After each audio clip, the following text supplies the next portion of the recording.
Hello everyone, বোর্ডে লক্ষ্য করো, আমি বিভিন্ন সালের যে বিসিএস থেকে শুরু করে বাংলাদেশের সকল ধরনের চাকরির যে কোশ্চেনগুলো আসে, এই কোশ্চেনগুলো আমি নিয়ে এসেছি এবার।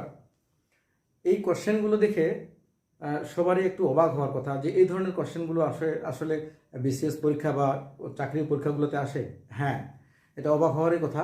যারা এগুলো পড়ো না, হ্যাঁ, বিএ এমএ পাশ করে দেখা যাচ্ছে যে নাম্বার, জেন্ডার, স্ত্রীলিঙ্গ, পুরুষলিঙ্গ, একবচন, বহুবচন, এগুলো পড়তে হবে এবং কোচিংয়ে ভর্তি হয়ে এই জিনিসগুলোই পড়তে হবে। যাদের এই জিনিসগুলোতে ভুল হবে না, তাদের আমি গ্যারান্টি দিতে পারি যে তাদের চাকরি হওয়ার দৌড়ে তারা এগিয়ে থাকবে।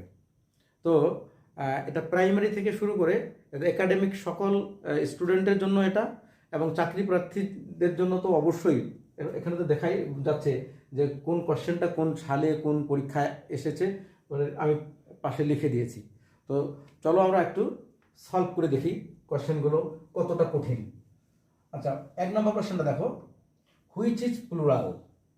এখানে 4টা অপশন দেওয়া আছে, কোনটা প্লুরাল। এখানে তোমাদেরকে বলে রাখি যে ভোকাবুলারিটা খুব এমার্জেন্সি, খুব এসেনশিয়াল ফর আ স্টুডেন্ট। এই ওয়ার্ডগুলো যদি আমরা না চিনে থাকি তাহলে আমরা বলতে পারবো না কোনটা সিঙ্গুলার কোনটা প্লুরাল। ঠিক আছে? তো এখানে প্লুরাল কোনটা এটা বলতে বলা হয়েছে। এটা আসছে প্রাথমিক সহকারী শিক্ষক পরীক্ষা 2019 সালে এসেছে। অপশন এ হচ্ছে ওয়াসিস, এটা সিঙ্গুলার, এটার প্লুরাল হচ্ছে ওয়াসেস। আচ্ছা, টার্মিনাস, এটাও সিঙ্গুলার, হ্যাঁ, এটার প্লুরাল হচ্ছে টার্মিনাসেস। ভার্টেক্স, এটা সিঙ্গুলার, এটার প্লুরাল হচ্ছে ভার্টিসেস। ব্যুরো, এটাই হচ্ছে প্লুরাল হচ্ছে ব্যুরো। ঠিক আছে? এটা নয়, এটা নয়, এটা নয়। ঠিক আছে? ব্যুরো। ওকে, পরের কোশ্চেনে যাই। নাম্বার 2 নম্বর কোশ্চেনটা দেখো, the plural of phase is.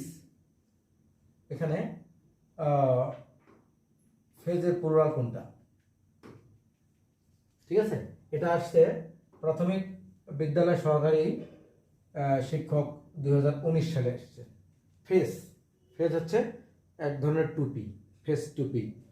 তো এটার বহুবচন, এটা নয়, এটাও নয়, দুটো ই দেওয়া হয়েছে। আচ্ছা, এটাও নয়, এখানে দুটো ই দেওয়া আছে।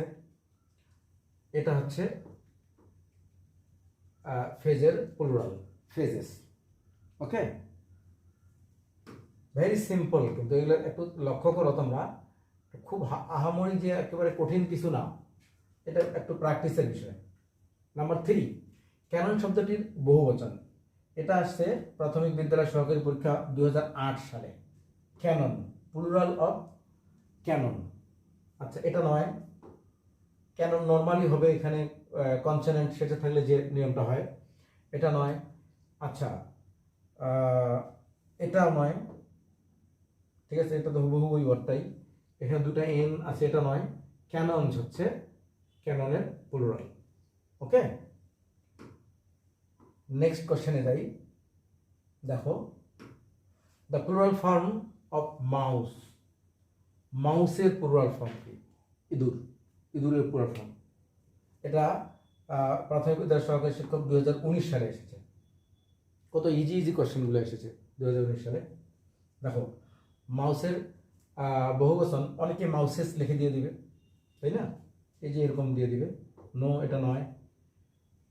মাইসেস, এটাও নয়, এটাও নয়। মাউসের প্লুরাল হচ্ছে মাইস। প্রাইমারি ছোট্ট শিশুটিও জানে এটা।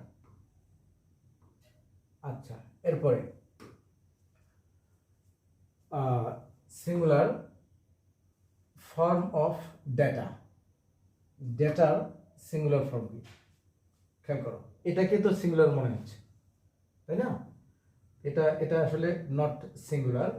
এটা সিঙ্গুলার ফর্ম হচ্ছে, বলো কোনটা? এটা না, কোনোটাই না, এটা নয়। ডেটাস, এটা নয়।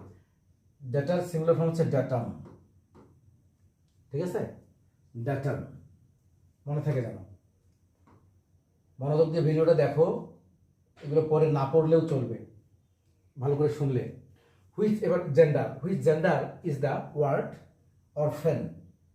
অরফেন মানে হচ্ছে প্যারেন্টলেস, মা বাবা নাই যাদের, এতিম। এটা 40তম বিসিএসে এসেছে, চিন্তা করা যায়। তাহলে পার্টস অফ স্পিচটাও খুব ভালো করে পড়তে হবে, নাম্বার, জেন্ডার এগুলো খুব ভালো করে পড়তে হবে। বিসিএস পরীক্ষার মতো পরীক্ষা আসছে যে অরফেনটা কোন জেন্ডার।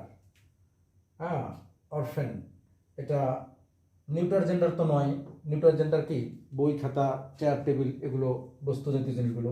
ফেমিনিন স্ত্রীলিঙ্গ নয়, ম্যাসকিউলিন পুরুলিঙ্গ নয়, এটা হচ্ছে কমন জেন্ডার। অরফেন একটা মেয়েও অরফেন হতে পারে, একটা ছেলেও অরফেন হতে পারে, so it is common gender, ঠিক আছে। এরপরে number 7, duchess is feminine of. ডাসেসটা কার স্ত্রীলিঙ্গ, ফেমিনিন জেন্ডার, কোন ওয়ার্ডটার? কি এটা? Earl no, dramatist no, dustman no no no, এটা হচ্ছে ডিউক। এটা হচ্ছে একটা উপাধি আর কি, হ্যাঁ, রাজকীয় একটা উপাধি। ডিউকদের স্ত্রীলিঙ্গ হচ্ছে, বা স্ত্রীদেরকে ডাসেস বলা হয়। ওকে, এবার number 8, the feminine gender is. এখানে 4টা ওয়ার্ড, কোনটা feminine? Prosecutor, it is not feminine. Prosecutor, এটা বানানটাই তো হয়নি, নট ফেমিনিন। এটার প্রসিকিউট্রিক্স, আমাদেরকে ফেমিনিন জেন্ডারটা বের করতে হবে আর কি। এটা আসছে বিভিন্ন মন্ত্রণালয়ের ব্যক্তিগত কর্মকর্তা, ঠিক আছে, 2016 সালে। এটা হচ্ছে প্রসিকিউট্রিক্স, এটা হচ্ছে ফেমিনিন, ঠিক আছে, প্রসিকিউট্রিক্স। তারপরে প্রসিকিউটরা, এটা নয়। পরের কোশ্চেনে যাই। Which one of the following words is masculine? এটাও আসছে 40তম বিসিএসে, 40তম বিসিএসে।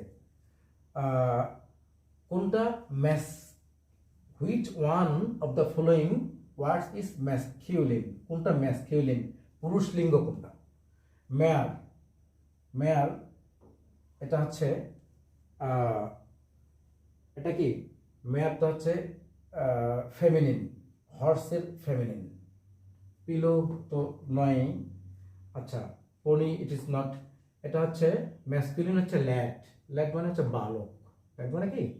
বালক, বয়, ল্যাড মানে বয়। এটার স্ত্রীলিঙ্গ হচ্ছে LASS, যেহেতু বালক, গার্লও হতে পারে, গার্ল। ওকে, পরেরটাতে যাই। Number 10, which one is the opposite gender of lad? ল্যাডের অপোজিট জেন্ডার কি? এটা থানা শিক্ষা অফিসার 2010 সালে এসেছে, চিন্তা করে দেখো। থানা শিক্ষা অফিসার পরীক্ষা 2010 সালে এসেছে যে opposite gender of lad. Lad মানে আমি কিছুক্ষণ আগেই যেটা বিসিএসে এসেছে, ল্যাড মানে হচ্ছে বালক। তাহলে এখানে অপোজিট জেন্ডার কি হবে? বয় মানেও তো বালক, এটা অপোজিট নয়। গাই, সাধারণত এই ওয়ার্ডটা, গাই ওয়ার্ডটা ম্যাসকুলিন অর্থে ব্যবহার হয়, বাট বর্তমান ইংলিশে, মডার্ন ইংলিশে এটা উভয় লিঙ্গ হিসেবে ব্যবহার করা হচ্ছে। আচ্ছা, লেডি নয়, এখানে হচ্ছে ল্যাডের অপোজিট জেন্ডার হচ্ছে গার্ল, বালিকা। ল্যাড মানে বালক, হচ্ছে বালিকা। ওকে, তো এভাবে আমরা এই ছোট্ট ছোট্ট কোশ্চেনগুলো, যারা অনেক ছোট ক্লাসে আছি, যারা প্রাইমারি স্কুলে আছি, প্রাইমারি স্কুলে স্টুডেন্ট যারা আমরা, যারা সেকেন্ডারিতে পড়ি, যারা কলেজে পড়ি, যারা চাকরির জন্য পড়ছি, এই বিষয়গুলো, খুব খুঁটিনাটি বিষয়গুলো জানা দরকার। এগুলো কোনোটা বাদ দেওয়া যাবে না। হাজার হাজার ওয়ার্ড আছে, এগুলো নাম্বার আছে, জেন্ডার আছে, এগুলো আমি 10টা 15টা 20টা করে একটা করে ভিডিও বানাবো। ভিডিওগুলো তোমার মনোযোগ দিয়ে দেখো, ইনশাআল্লাহ পরীক্ষাগুলোতে আমরা নাম্বারগুলো মিস করব না। আল্লাহ হাফেজ।